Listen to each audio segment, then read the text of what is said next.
Alright guys, so I finally get the opportunity to get back on the cars a little bit. Today I actually went out and found a good deal on an intercooler for the 1J Foxbody. This is a 4-inch intercooler. It's a Mishimoto 4-inch bar and plate, 24 inches long, 4 inches thick, and 12 inches high. This is much bigger than what's in there now. The intercooler that I have on there now is basically a really small intercooler, and the reason I did that was because I never planned on doing this with the car. So it was basically, you know, stock boost with the MAF and all that, and it was fine, you know, using this smaller intercooler. It's really small. It's kind of hard to see, but this one's roughly twice the size. Okay, this intercooler should be good for 1,000 horsepower. So yeah, that was something I needed to do. I got a really good deal on it for $100 on Facebook Marketplace. So the story is that this was in an S2000, and the car caught on fire, and the front of the car burned, but the intercooler was fine. It just got a little bit of soot on it. I don't know if you can see. It's got a little bit of discoloration here and a little bit right here, but there's no holes in it or anything like that. And this is like a $300 intercooler. So for $100, I figured this is what I need to do. So it's got 3-inch inlets, you know, inlet and outlet, and I may have to make an adapter or get a coupler to go from the 2.5 to the 3. Or maybe we could do something like,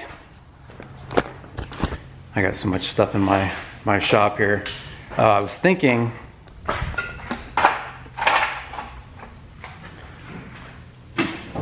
what could be an option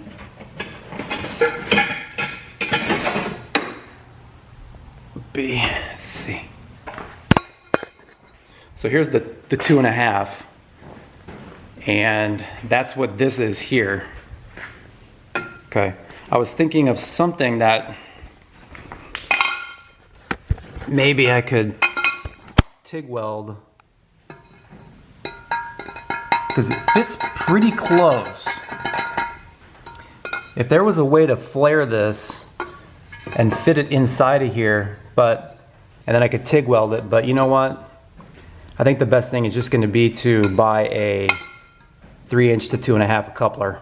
That's going to be much easier, and that way I won't ruin the intercooler either, because once I weld this on there, if I ever ended up going 3-inch throughout, then I would have to cut that off. So yeah, I'll just order the coupler adapter 2.5 to 3. So those are pretty cheap. But anyway, yeah, that's a little update on the 1J Foxbody. I haven't really done much to the new Mustang. I've been kind of working on my property a little bit, and we laid a bigger slab here. So this slab goes off the side of my building. Let me see if I can get a better view of it. Here's the building, and I added a slab going off the side of the building that goes out 20 feet. So 20 feet from here to here, okay? And then I met up with the slab that comes out here going this way. So I have a really big area, and eventually this is all gonna be, I'm gonna cover this with like an awning going over the whole thing, all wrapped around. So it'll be a really nice area to park my cars, to work on the Mustangs, you know, and just to have extra parking. So, and then maybe like a little grill area over here. So yeah, so on this thing, haven't really done much to it. The only thing I've done is started to mess with a little bit of body work right here.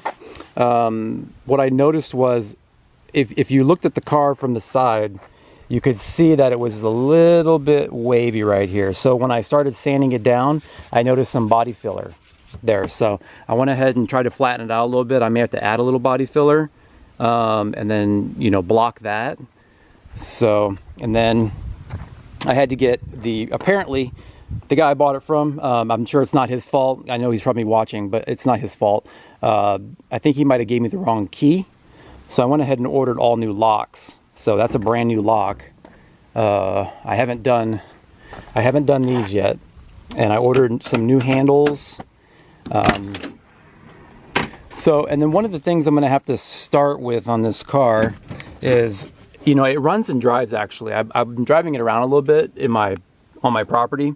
The radiator has got no fluid in it. So I've been running it just with no radiator, and I just don't run it very long. But it gets really hot in here because the windows don't roll down. So this is something I need to start taking this apart and see, you know, test the motors on the windows to see what's going on there. I don't think it's a mechanical thing. I think it's definitely electrical. So I'll have to pull that speaker out so I can get to the motor here. So that, and then some other things I've done. This is just going to be an update video, guys. Hopefully it's not too boring. I've been really busy, like I said, you know, doing the concrete. I'll actually pay somebody to do that, but you know, working on my building and all that stuff. But I picked up. So what I'm going to try to do also is paint the interior on this thing. So I painted one of the panels and it came out pretty good. Let's see, where's it at? Here's one I painted. Came out pretty good, flat black. Little weird spot there. I don't know what that's from, but this is what it used to look like. You can see that this is a better black. I don't know what that is, that little shiny spot, but you can tell the difference between this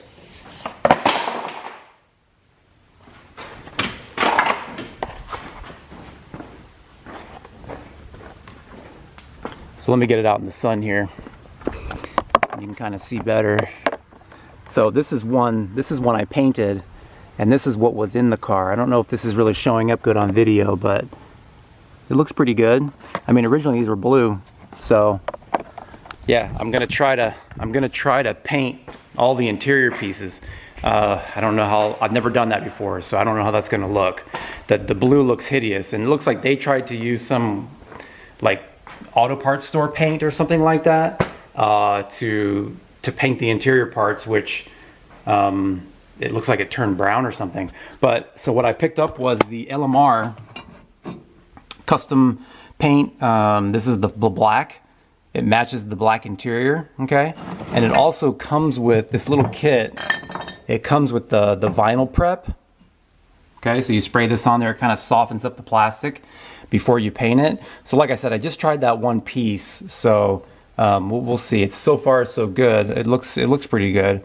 And apparently this has like some flexible additives to it. So that's the reason why you can paint the plastic. So, and then this is just some basic SEM trim black. I use this for like the exterior pieces. Like I painted this with that. I painted all these trim pieces on this car with that, and it lasts a long time. It works really good. I painted that with that. What else? All these trim pieces on this car were painted with this stuff right here. So, and it comes out really nice, and it lasts forever. I mean, I do keep this car garage, so I don't know, maybe in the sun it wouldn't be great, but yeah, so far so good. So, yeah. But that's pretty much all I've been doing, is just kind of picking up a few things to do little stuff here and there. So, and so the plan with the black car is I've been really looking for some 351s. So I found a couple on Facebook, not too expensive. I can pick one up for probably around 500 bucks, but you know, out of like an F-150 or F-250, like a 90s F-250. And this video is kind of dark, but yeah, that's the plan for this car here. So, but yeah, so right now what I'm going to do is let me take this speaker out right here, and let's look behind there and see what we can see as far as the the window motor, see if that is not hooked up or something. Or, I mean, I know that it already doesn't have a switch, but I'm not sure. So let me mess with that a little bit, and I'll be right back. All right, guys. So here's a tip on how to test your Foxbody windows to see if it's the motor or if it's electrical. Get yourself like a little battery. I don't know. This is a 12-volt battery, and then I just put some little X-Acto blades in there, and then here, let me show you how it works. You just you can touch the blades, flip it around. So the motors are good. So it's definitely electrical. Something to do with it's not getting power to this harness. So that I'm gonna have to trace that back. Probably check fuses would be my first guess. Maybe a fuse, maybe, I don't know. There's really no telling. There's stuff just, you know, taken out. This carpet was changed, so whoever took it out and changed the carpet could have disconnected something, because I know there's some plugs up in here that connect your door electronics, like your door harness.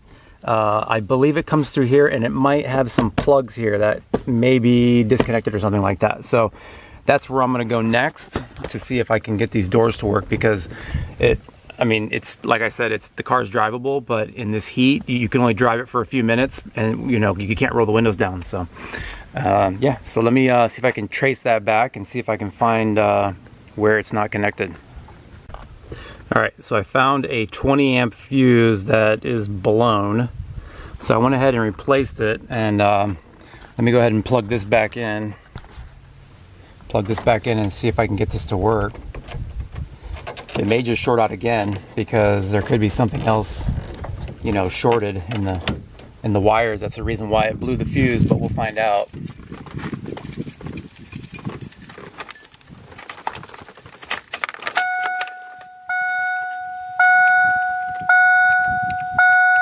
Yep, still nothing. So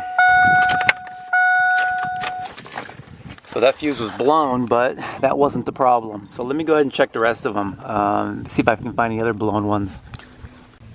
Okay, so it's definitely wiring. I went through and checked all the fuses. All the fuses are good, except for the 120 amp, but that actually wasn't even for the power windows. This circuit breaker here is for the power windows. And so I'm not getting any power to the pink wire, which the pink wire I believe is 12 volts.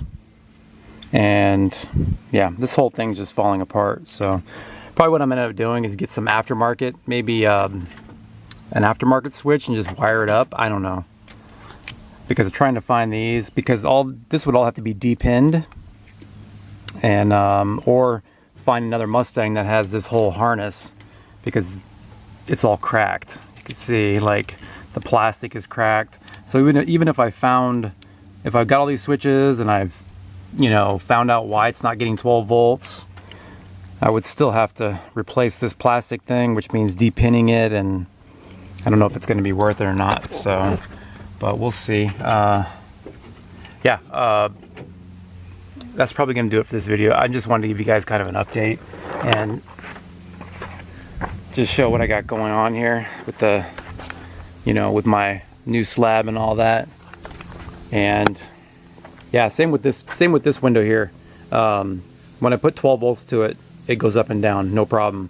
So it's definitely just missing its voltage. So yeah, I'm sure I'll figure it out. But this car is gonna need a little bit of stuff. I've been actually looking for possibly finding another Mustang that's been like rusted out. That would be ideal. Like if I could find one that's rusted out but has a good drivetrain and decent interior, or one that's wrecked, and just use this, because the body on this car is really good. I mean, it's super straight, there's no rust, and it just needs to be painted. But okay, so let's wrap this up.